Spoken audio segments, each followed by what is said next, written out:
There are some people who trigger others just to get a rise out of them. We prefer to trigger the past, to give the dead a voice, so we may hear their story.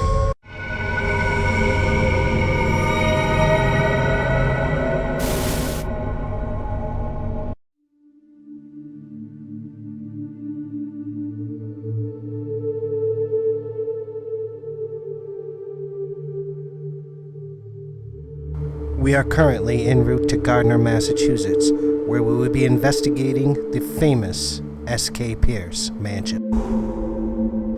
Sylvester Knowlton Pierce was a prominent businessman of the late 1800s who owned a furniture factory here in Gardner, Mass.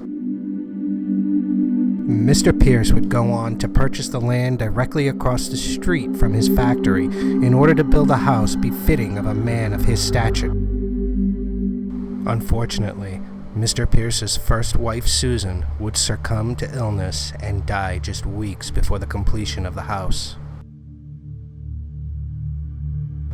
Mr. Pierce would go on mourning for a year after his wife's passing before he would remarry, but then, in 1888, Mr. Pierce would tragically pass away. Since then, the house has seen its fair share of tragedy, from 2 small children losing their lives on the property to a man burning to death in his own bed. The question is, could this property be cursed? We were about to find out.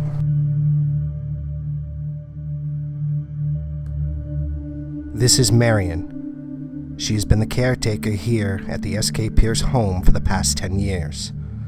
She takes us on a tour of this house and shares some of its history with us, and also some of her personal experiences. The only thing that happened to me really down here was the first day, it was probably about 7 years ago when I met Mimi and Ken.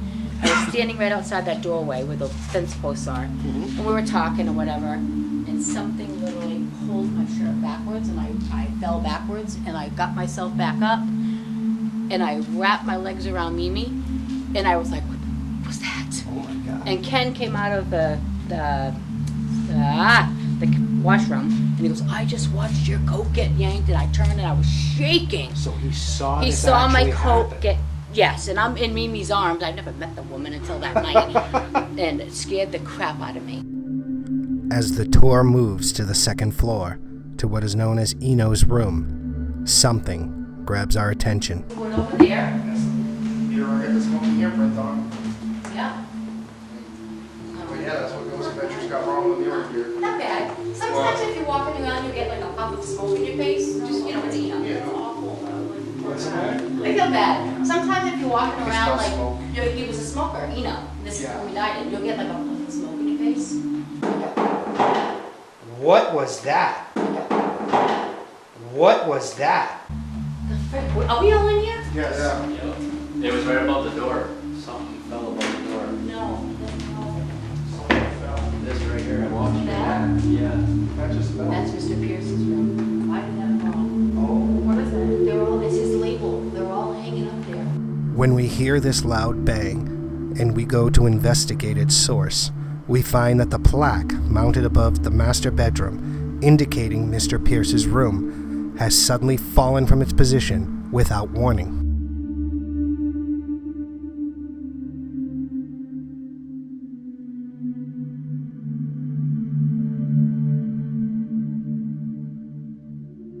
This leaves us wondering why this plaque would choose to fall at this precise moment. Could this be the work of one of the spirits that is said to haunt this home? Or was this just pure coincidence? We couldn't wait to begin our investigation. Our investigation begins on the 3rd floor. Who's up here with us right now?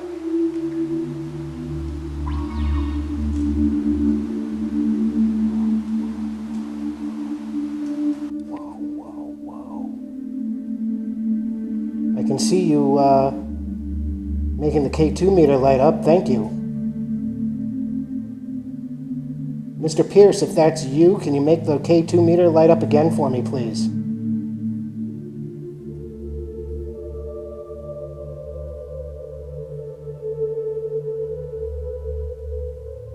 Mr. Pierce, I want you to understand that we come here with the utmost respect. And I respectfully ask your permission that my friends and I stay here tonight and visit with you. We wish to visit with you and the rest of the spirits that are here. We simply ask that we communicate with you. We want to understand you. But our biggest goal is we want to hear your story. If we have your permission, sir, can you please make those lights turn on for me again?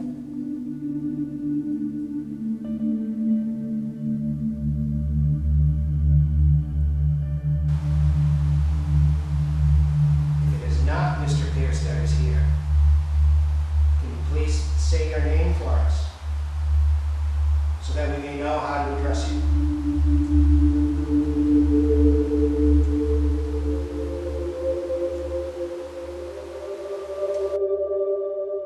As we conduct an EVP session here on the 3rd floor, Mouse is taking digital photos on his camera. When we review the photos, we are actually quite surprised by what we find.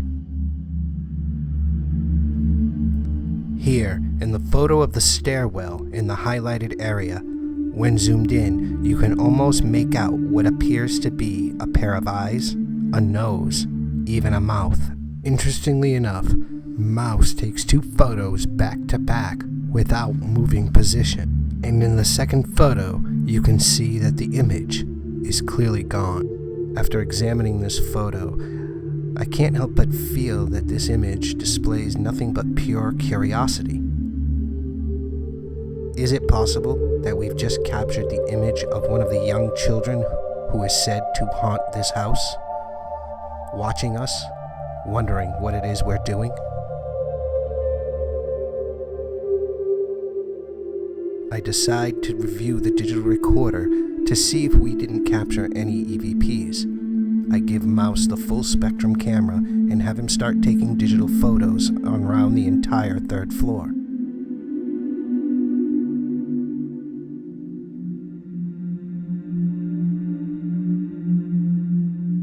While reviewing the digital recorder, we find that we've captured no EVPs. It wasn't until we reviewed the footage from the body cam that we were completely surprised by what we captured. Here's the audio.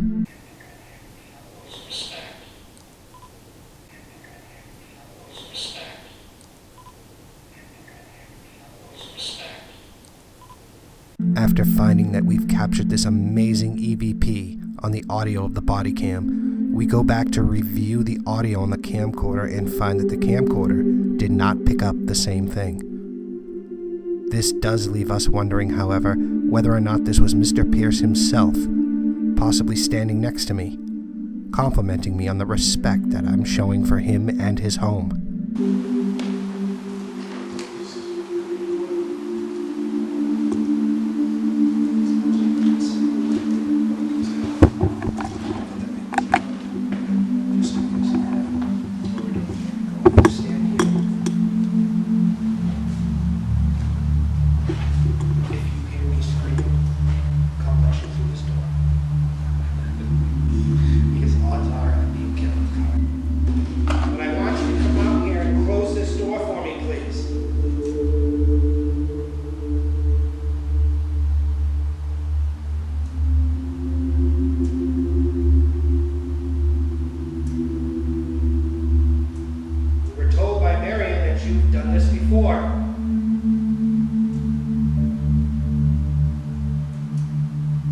We just want to validate that you are indeed here.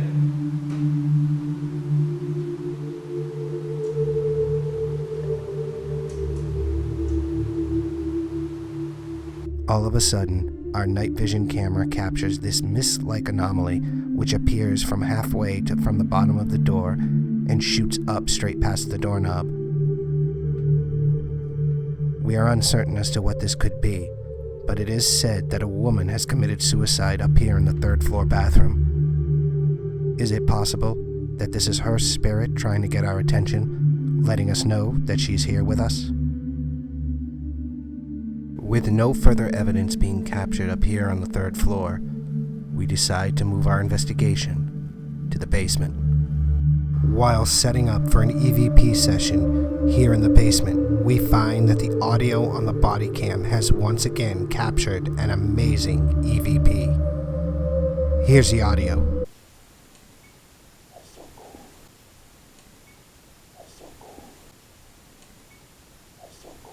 What is interesting about this EVP is that human remains have been discovered here in this basement, even though there was never any official murder recorded here at this house. Could it be possible that we've just stumbled upon a cover-up?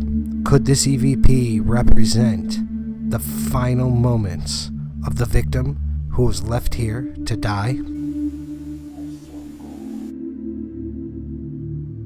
As we conduct an EVP session, Mouse decides to go off and explore on his own, leaving me alone here in this room in the basement. What happens next completely blows us away. I understand that you're very territorial about this basement. I'm honestly curious if you can tell me and explain to me why that is.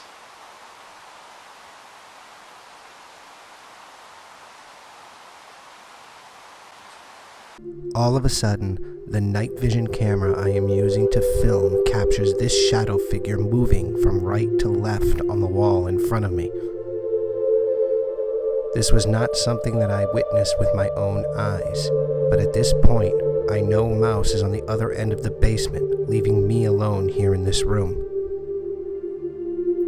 Watching this video does give me an uneasy feeling, as it does confirm how close I was to an unknown entity.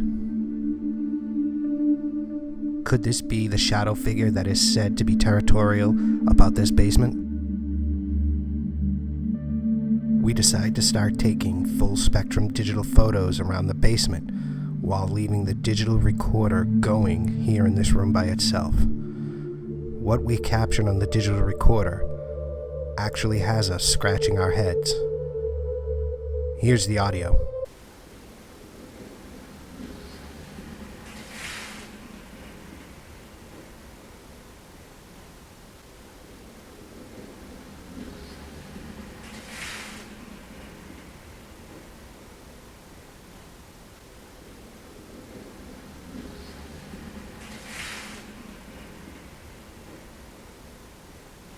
What is interesting about this EVP is that the sound we are hearing does not seem to coincide with any of the claims being made about this basement. In our personal opinion, this sounds like a deck of cards being shuffled. Is it possible that this could be the result of residual energy being left behind by a card game, possibly being played by the servants during their downtime?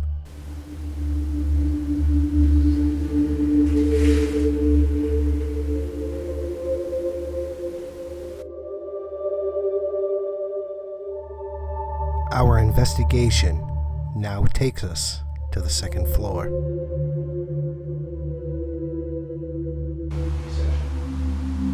You know, if you're here with us,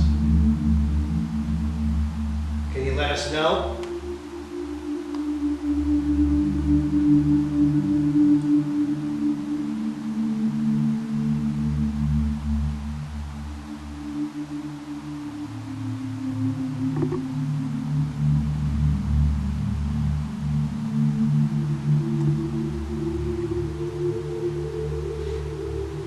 Device on the table there. All you have to do, Nino, is touch it. Make those lights and sounds go off, and I'll know you're here.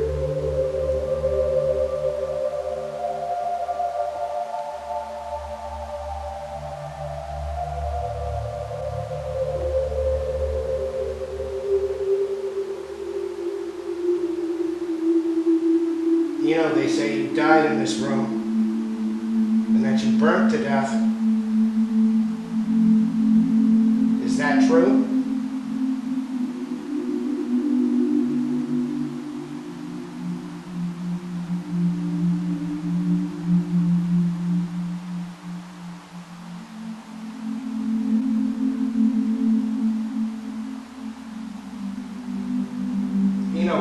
close the bedroom door for me, please?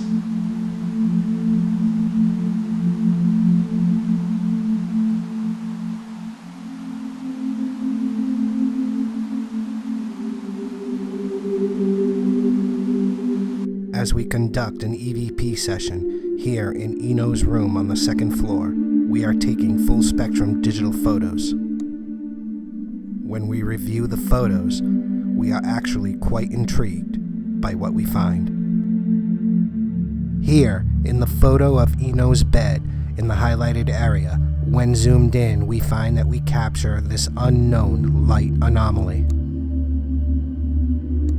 What's fascinating about this photo is that this looks like a complete ball of energy. Interestingly enough, in the photo taken immediately after the first one, we find that the anomaly is no longer there. Is it possible that we've just captured Eno's spirit, trying to gather enough energy in order to interact and communicate with us?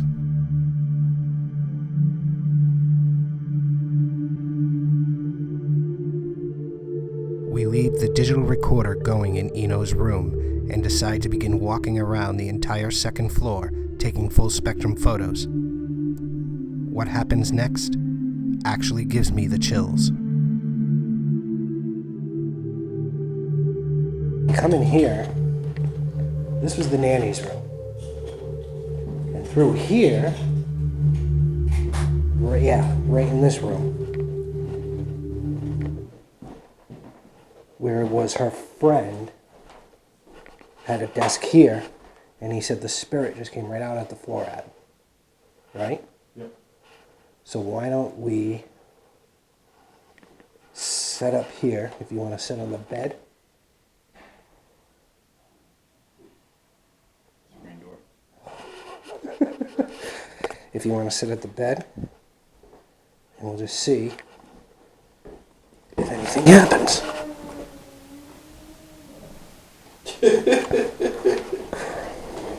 Happens.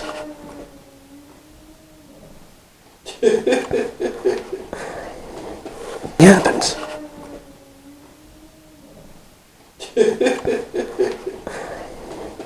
Amazingly, we find that the audio on the body cam picks up this EVP of an unknown moaning type sound coming from somewhere here on the second floor with us.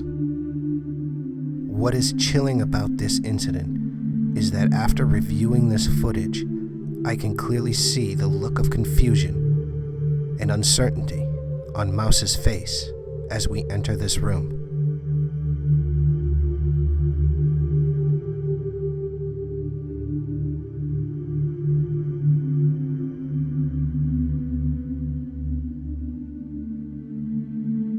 What's even more compelling about this piece of footage is that right as the moaning sound is being heard, Mouse appears to hesitate to sit on the bed. I have known Mouse my entire life, and I have never seen this kind of uneasiness coming from him before. After showing Mouse this piece of footage, surprisingly, he tells me that he has no recollection of this moment in the investigation whatsoever. Is it possible that whatever unknown entity made this kind of sound was actually affecting Mouse at the same time? It happens.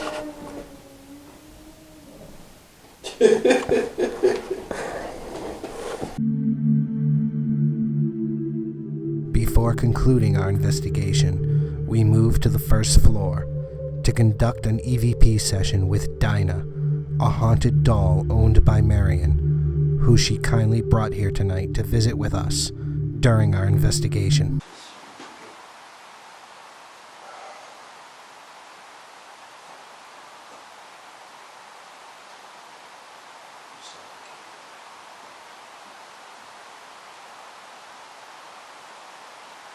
Can you make that light up for us again, please?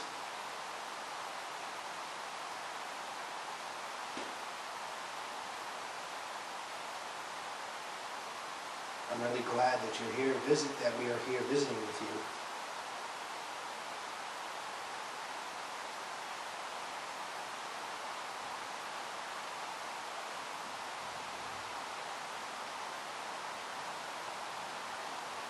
Can you tell us your name?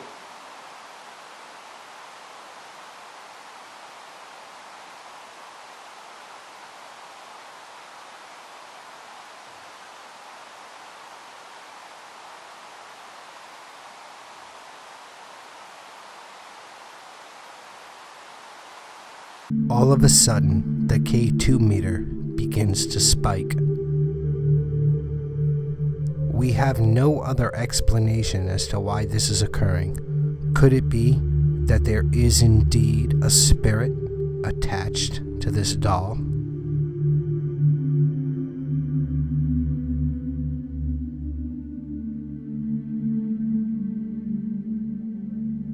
With no other pieces of evidence being gathered from this session, we decide to conclude our investigation. With the evidence gathered here tonight, we can definitely say that there is something still dwelling within this house. Whether or not it is Mr. Pierce and his family members, we are uncertain. The one thing that Mouse and I can both agree on is that the HFT crew cannot wait to return.